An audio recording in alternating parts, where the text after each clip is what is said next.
Olá pessoal, bem-vindos ao nosso canal, o Casal na Cadeira. Esse é o nosso primeiro vídeo. Eu vou falar sobre o planejamento de viagem de avião para vocês. E ao longo dos próximos eu vou destrinchando um pouco mais sobre esse assunto e sobre os demais, principalmente sobre uma viagem que a gente fez ano passado, em novembro de 2015, que foi aos Estados Unidos, na Flórida, em Miami e Orlando. Então a ideia primeiramente é mostrar sobre essa viagem que a gente fez. Depois a gente mostra as demais.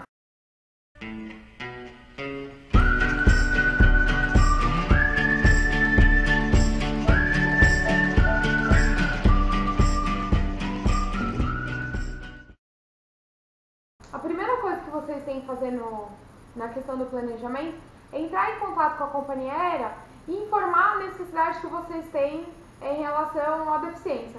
O Anderson, no caso, ele é tetraplégico, ele usa uma cadeira de rodas, manual ou motorizada, depende da viagem que a gente vai fazer. Isso também vai fazer alguma diferença. E ele não consegue viajar sozinho, ele sempre vai precisar de um acompanhante. A companhia aérea vai estar interessada em saber se você tem condições para realizar essa viagem. É como se fosse uma grávida também viajando. Até certo mês de gestação, ela viaja sem nenhuma autorização. A partir de certo mês, ela vai precisar de uma autorização especial para conseguir viajar, do médico dela, e repassar isso para a companhia aérea também. Vai funcionar a mesma coisa no caso do deficiente. Então a gente entra em contato com a companhia aérea e solicita que eles enviem um formulário médico que chama MEDIF. Esse formulário médico tem que ser preenchido pelo seu médico, contendo todas as informações, seu histórico médico que ele vai solicitar. Esse formulário, após ser preenchido, vai ser encaminhado para o médico da companhia aérea, que vai avaliar se você tem condições ou não de viajar para poder autorizar a sua viagem. Isso é um procedimento normal, não é nada de outro mundo, então não precisa ficar preocupado. É um formulário que tem 4 páginas, eu coloco a cópia para vocês para dar uma olhada.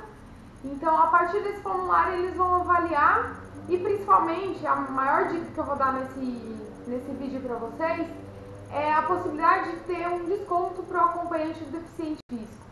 Esse desconto ele acontece por conta da resolução da ANAC 280, que aconteceu em 2013.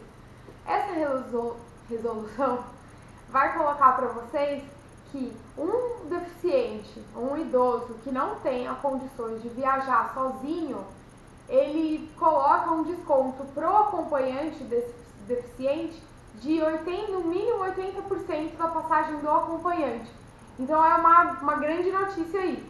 Porque aí, por exemplo, no nosso caso, o Anderson ele paga 100% da passagem aérea e eu pago 20% da passagem aérea, o que faz uma grande diferença no orçamento final da viagem.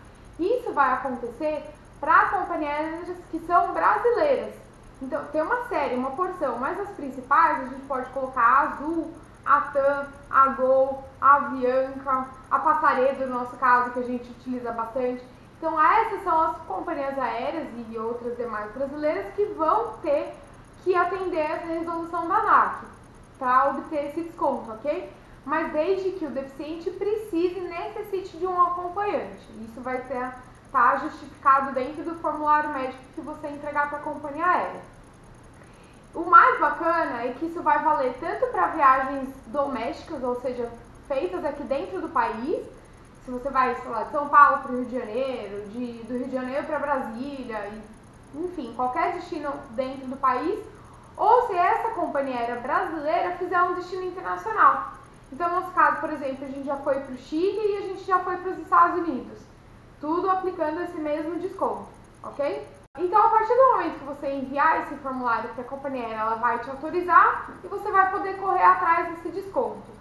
Geralmente, no mínimo, você tem que fazer isso 72 horas antes do voo e antes de comprar a passagem aérea, claro, para você conseguir ter o desconto. Não vai adiantar você comprar antes e depois requerer o desconto. Tem que ser feito tudo antes desse prazo. E eles pedem 72 horas justamente por conta da burocracia, de o médico conseguir olhar o formulário, aprovar e você ter esse retorno certinho e fazer o pagamento da sua passagem com desconto para o acompanhante. A partir do momento que você fez toda a burocracia e finalmente comprou a passagem aérea com um desconto ou não, você tem que informar para a companhia aérea qual o tipo de cadeira que você está levando. Se você estiver viajando com a cadeira manual, não tem o menor problema. Se você estiver viajando com a cadeira motorizada, que foi o nosso caso dessa última viagem para Miami, eles vão estar interessados em saber se essa cadeira ela possui uma bateria seca ou uma bateria molhada. Se possui uma bateria seca, é super tranquilo. Na hora só vai fazer o procedimento de embarque como qualquer outro, não tem o menor problema. Se for uma bateria molhada, eles vão ter que fazer o procedimento diferente, desconectar a bateria da cadeira para poder guardar ela em segurança para a viagem. Então essa é a única diferença na verdade. Mas é importante ser colocado isso para a companhia aérea, porque dependendo do avião, dependendo do voo, a companhia aérea pode se recusar a levar essa bateria molhada, ok? Terceira coisa que é legal mencionar para vocês. Nessa viagem que a gente fez dos Estados Unidos, a gente tinha a possibilidade de levar 2 bagagens, cada um de 32 quilos. Como o Anderson utiliza cadeira de banho, então uma das bagagens, uma das malas, era a própria cadeira de banho. Então a companhia aérea ela vai sempre despachar uma cadeira gratuitamente para você, que é a que você utiliza normalmente. Se você precisar levar 2, 3, a de banho, ou sei lá qual outra você leve, isso vai ser considerado como despacho de bagagem normal. Então a gente tinha 2 de 32 quilos e a cadeira entrou numa dessas de 32 quilos. A dica que eu dou para vocês é pegarem cada uma das malas que vocês vão estar levando e separar tudo que vocês têm para levar igualmente entre as malas. Então roupa, separa metade da roupa numa mala, metade na outra mala. Porque caso você tenha algum problema com o despacho de bagagem, se a companhia aérea não entregar essa bagagem para vocês lá no destino, na hora que vocês saírem do avião, for demorar 24, 48 horas, não sei, vocês têm uma segunda mala de reserva aí. Isso vale para o medicamento. Se vocês puderem levar todos os medicamentos como bagagem de mão, é a melhor coisa. Caso não seja possível, separe igualmente entre as malas para não ter nenhum problema. E aí, enganchando com isso, a melhor dica que eu dou para vocês, eu acho, é em relação a levar um laudo médico escrito em inglês e as receitas médicas escritas em inglês com a deficiência que tem. Então o Anderson falava lá, lesão medular, não sei o que, tal. Ele usa esse remédio, tudo em inglês. Porque se a alfândega, a Receita Federal de lá, tivesse algum problema com tudo aquilo que você estivesse levando, você teria algo para conseguir se explicar. E se caso seja necessário você comprar um novo medicamento, algum medicamento lá fora desses que você perdeu, por exemplo, você tinha a receita para poder repor.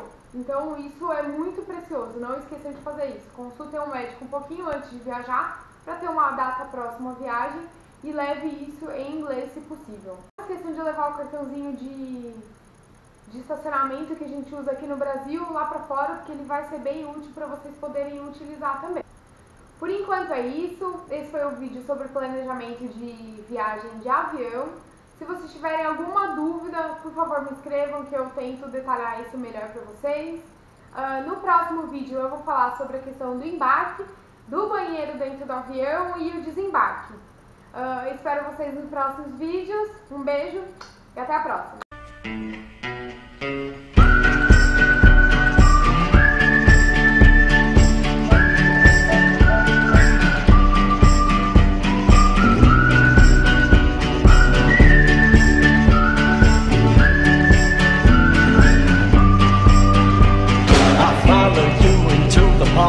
Through the jungle, through the dark.